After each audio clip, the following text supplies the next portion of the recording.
Hi, Lucy. Can you hear me? There she is. Oh, this is Linda. Oh, Hi. hi. Hi, Linda. Okay, I'm trying to, for some reason, oh wait, now it's letting you in. Yes, I have it on my own also. Okay. This is Lucy, Linda's sister. Oh, hi, Lucy. Well, thank you, ladies, for coming. We can get started and you can tell me what's going on with the pups. How are you guys doing? I'm good. Thank you so much, Tricia. Yeah. You cell phone. Sorry, I'm asking my sister to mute. Yeah. Okay. Okay. Regarding Domo, Domo is 10-year old and very protective of me. And then he growls at my older daughter all the time, and that's Domo. And it's just targeting at her, and I don't know why. And we worked together before with Domo. Yes, and thank you so much. And I mean, he was really lots of behavioral issue because he was abused. So you helped me big time. And this development about growling at my older daughter is only happened for the last year or two. Beginning, they were buddy, and he's still buddy, but I appreciate what you advised me back then. You said that Domo is anxious and has anxiety due to the abusive experience, and so he wanted to be close to people, but on the other hand, he's afraid that people might abuse him, so he's like reacting and very sensitive. He likes to come to you, but then he turns around, he'll bite you. Conflicted, we call that. Yeah. Yeah. So did you see improvements after we worked together in the way he interacted with you and in general with people? Yeah, when you and I work together, he didn't have that problem about growling at specific person, but you taught me how to walk him, which we are still using your technique, and you taught me how to, and I remember so many things you taught me. You said that dogs do not get jealous with each other. I used to make sure they get fed the same thing, they get the same toys, and they get the same attention, because my other dog is like 4 years younger.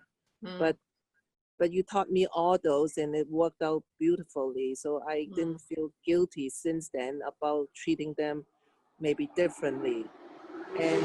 But this growling thing is just kind of new for the last year or two, and very aggressive, very protective.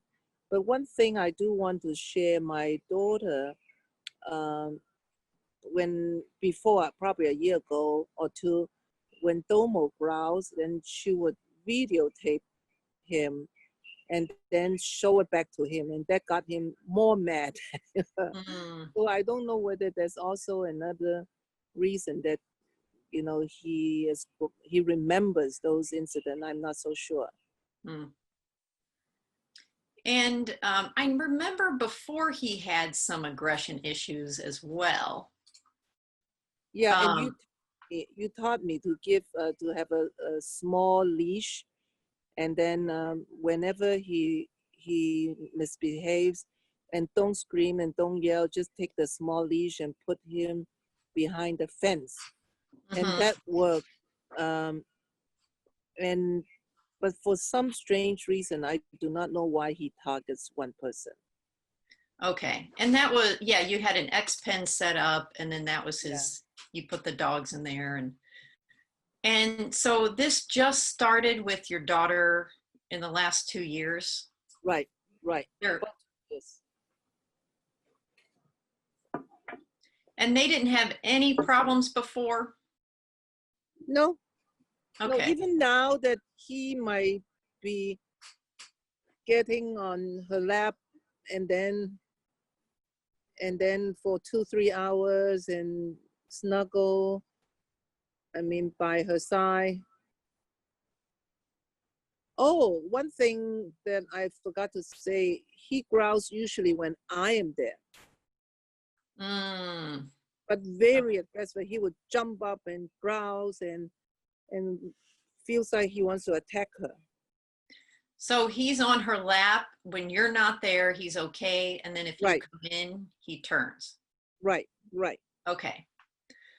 Well, there definitely seems to be a dynamic of, and I remembered before he was sort of resource guarding you Yes, and growling at anyone who came near you and that kind of thing. And even your other dog, Cohen, he was growling at right. when he came near you when he was there. But not anymore.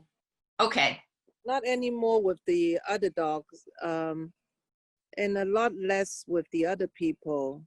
Okay. Seems like right now he's like focusing one person with his aggression. Okay. And that may be, that's something we may never figure out why he's choosing her. But what we can do is set this up so he can sort of have a better experience with when he's with her and with you. So the first thing with dealing with something like this, I would suggest is sort of a management.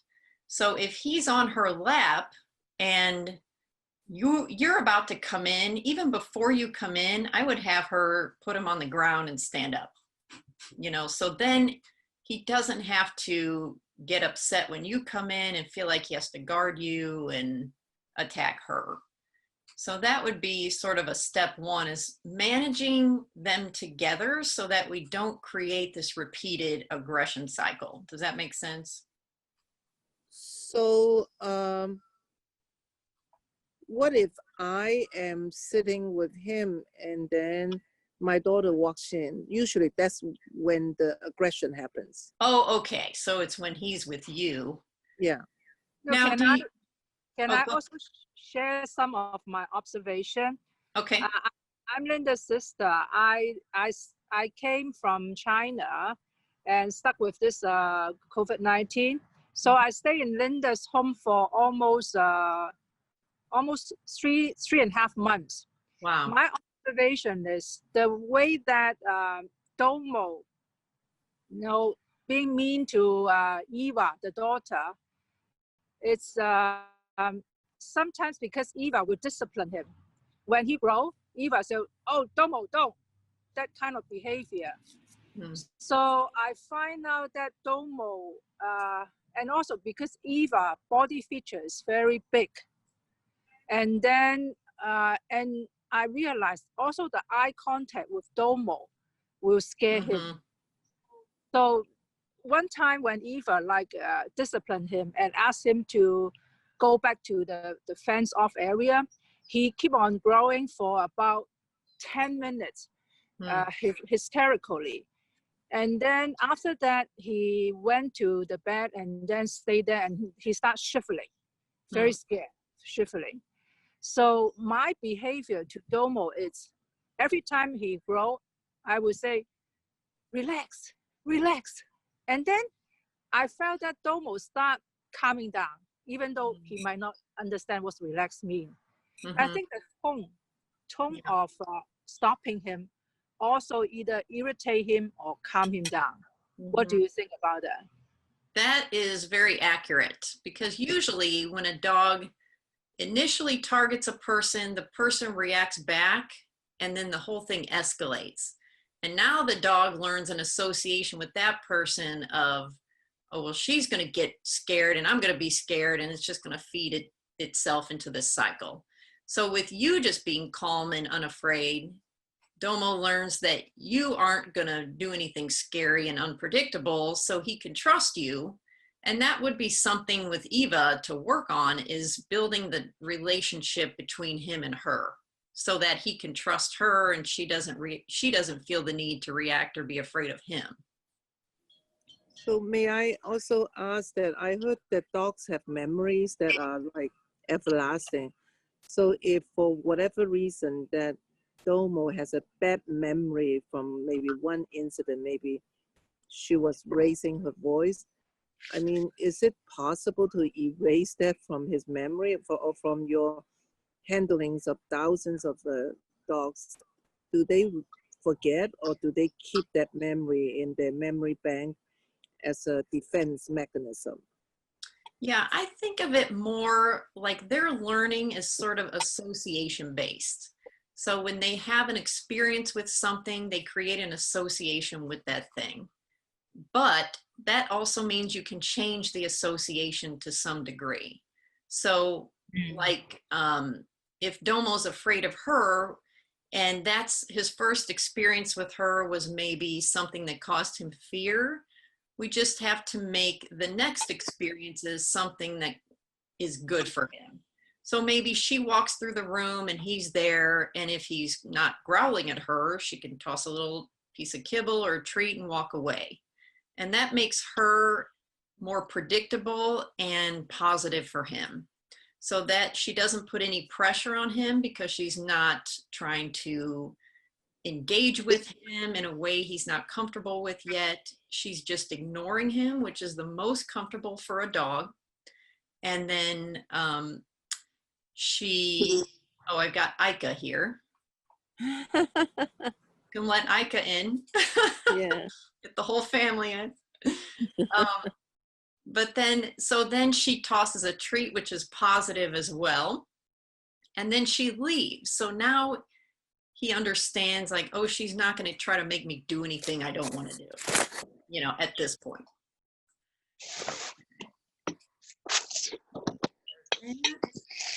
Bring in Ika. Ika. See if we can get her. Hello.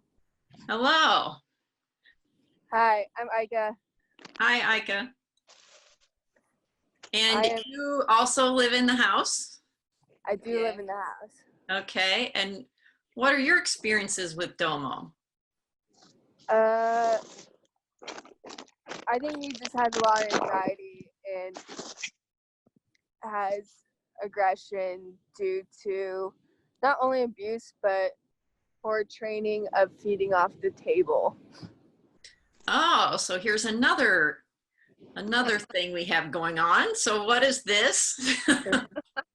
I think my mom has a really bad habit of feeding him off the table, and it alleviates his aggression towards like being protective with his food. Yeah, so then I would go to Linda and say, are you willing to stop that? I asked her so many times, almost every meal. Mm-hmm. It doesn't work. Okay, I'm listening. Tell me more, like just cut all the little feeding, Yeah. or cut it all. Yeah, I would stop anything that's making you the greatest thing on the planet is not going to help anybody else. Then what about letting Yiwa to feed No them one off? should feed. No. I remember like learning that like to train dogs you have to encourage them that feeding is a privilege, even though that's not really the case, but like food is a privilege because that's the only way they like don't get aggressive. That's what I've heard. I could be totally wrong. Well, that concept is exactly right. If they work for the things they get, then they're more likely to pay attention to their people and to look to them to get things versus, you know, trying to steal things or becoming aggressive over things. They learn that it doesn't belong to them and they look to their people to get it. So that's the concept, and it's good. Yeah. I feel like, well, I've like also just like if my mom's gonna feed him off the table or feed him in general, like I just remember watching a video of just being like, make sure you like train your dogs to like always sit before like earn their food, and like at least that's better than just like throwing them food. Mm-hmm. Yeah, it's good to have them have some manners. It teaches them self-control too. So, you know, if your dog's barking and jumping, you don't want to give them their food. But if you hold their food away from them until they stop doing the things you don't want them to do, then they learn to control themselves around people to get what they want. So all of that will translate to not attacking people in the house and becoming aggressive over things or guarding mom when someone walks in. So it all works together. That's perfect, and thank you. May I just recap on your advice regarding like you are walking into the room when I'm sitting in the room with Domo there, Ewa's reaction should just ignore him and not engage him, right? Yes, at this point, we need to restructure their relationship. Mhm. So for a dog who's afraid of someone, the best thing that person can do is to ignore them. And maybe she's the one that puts the food down for Domo. Okay. And do it at a distance that's far enough away from Domo that he doesn't get scared of her or become afraid.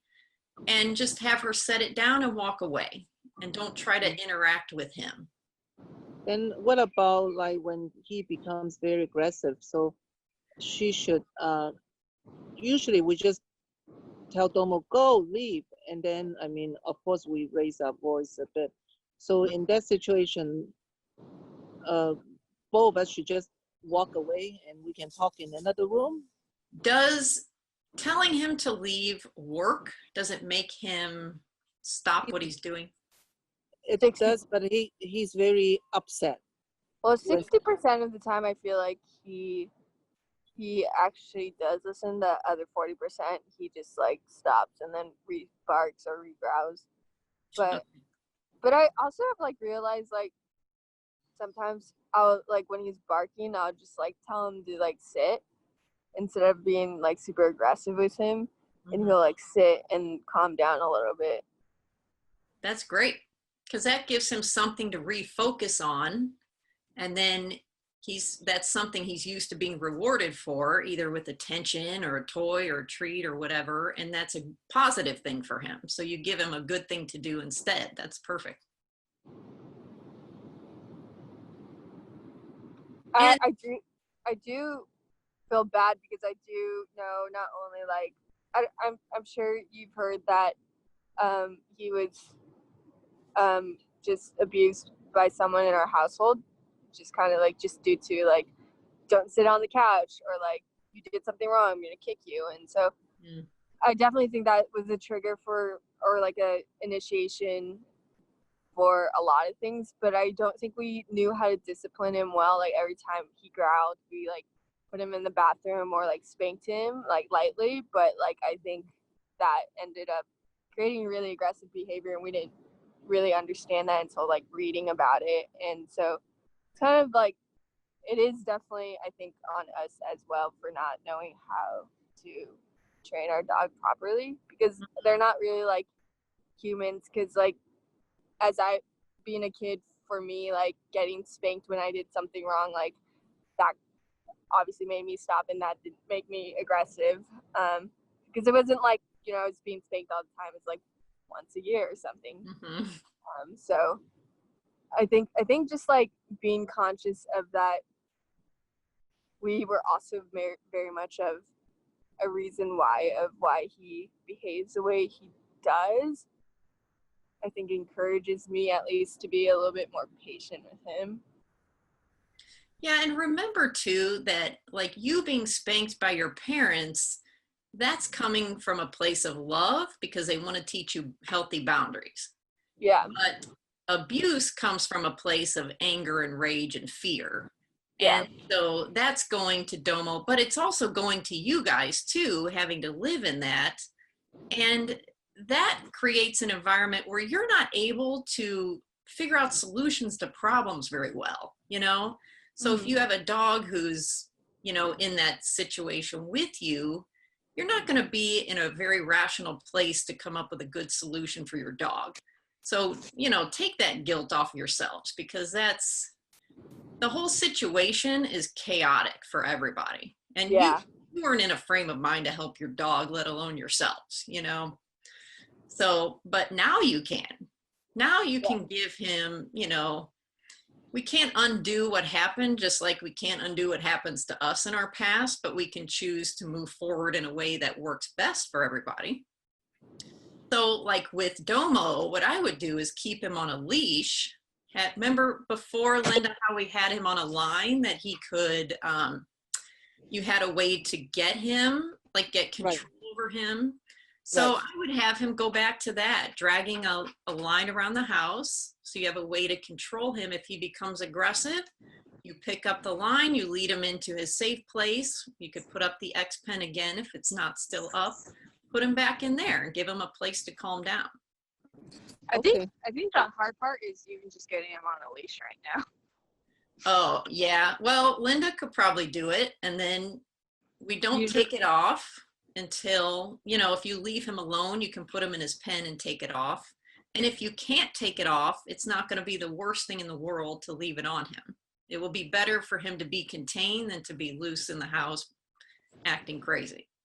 I do have another question about being on leashes, and like that reminded me of being on walks, but I also like read a lot of things about like how to kind of reduce like dominance and aggressiveness is to like let the dog pee in the yard first before taking them on a walk instead of like letting them stop and mark their territory. Is that also a true thing? Well, if the dog and the people have a good, solid relationship where life is predictable for everybody and for the dog, then those kinds of things don't matter as much. Because you already have, you know, healthy structure and boundaries for the dog, you don't have to worry as much about those little nuances of things. Especially for a Maltese, you know, if it was like an Akita or some kind of guardian, like protection breed, it might be different depending on the temperament of the dog. But for Domo, who's living in fear, we don't need to worry so much about the nuances of things versus the main focus should be building the relationship between him and everybody in the house. Got it. He's a terrier and poodle. I don't know if that makes a difference. Oh, yeah. I mean, you know, and I see a lot of fear and insecurity in terriers. And I don't know, you know, genetics are a big thing. The history of the dog is part of it. But terriers they're very sensitive as a breed. So things affect them more dramatically than they do with some other types of dogs, you know, so it probably does play into it a little bit, but you know, those are things we can't change. We can just be aware of it, but we just work with what's in front of us, really. Got it. So, Linda. Yes. Are you willing to stop feeding Domo from the table? Okay, starting today. Okay, good. I know you were a very good student before, so. Yeah, starting today. And then you can get your leash back out and your X pen back out. And you don't have to have a huge space. You can just have a smaller, you know, put it somewhere convenient and just have a place to keep him.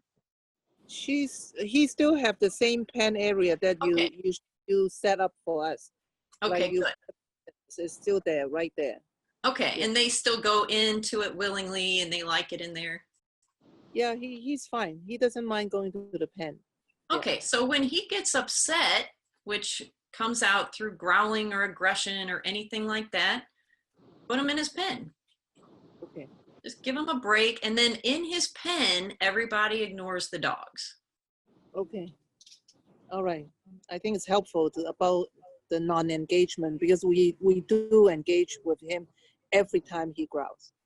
And what do you, oh, go ahead, Ika. I feel like it's okay to engage when he's like growling on the couch and like not letting us sit and saying like, get down, and then he gets down and then we ignore him then. But I think that's okay. I mean, correct me if I'm wrong. If he listens, then yes. So if he's guarding the couch, of course you want him off the couch. And if he listens to you, he'll jump down on his own, then you can sit down. If he doesn't, then that's what the line is for that's on him. You can gently coax him off the couch with the line and then take him to his pen and let him sit in there for a bit.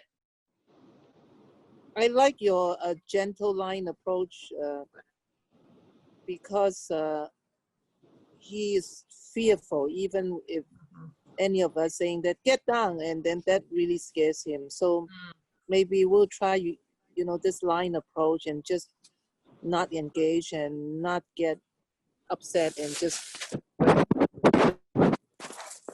And maybe before you take him off the couch, yeah. let's use a word like, how about off?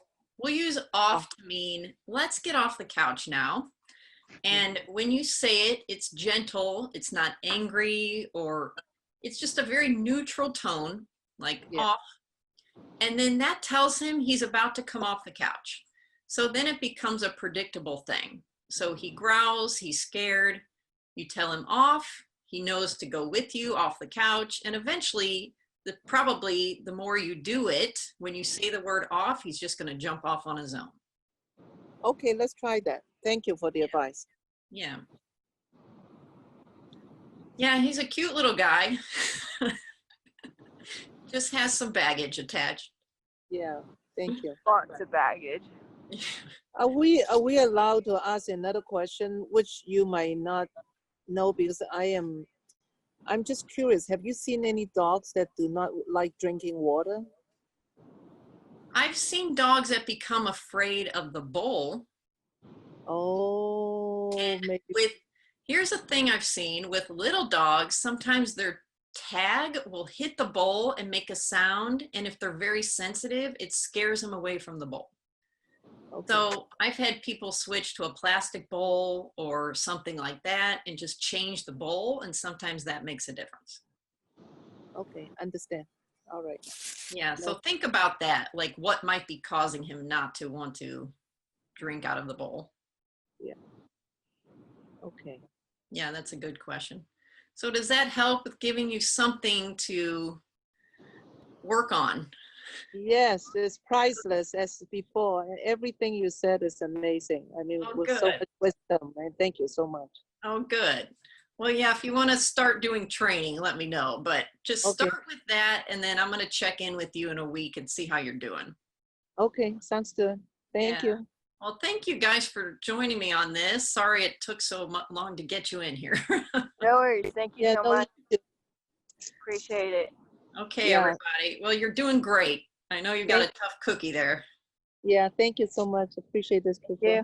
You're welcome. Thank you. Thank you. Okay. Bye, guys. Bye. Thanks.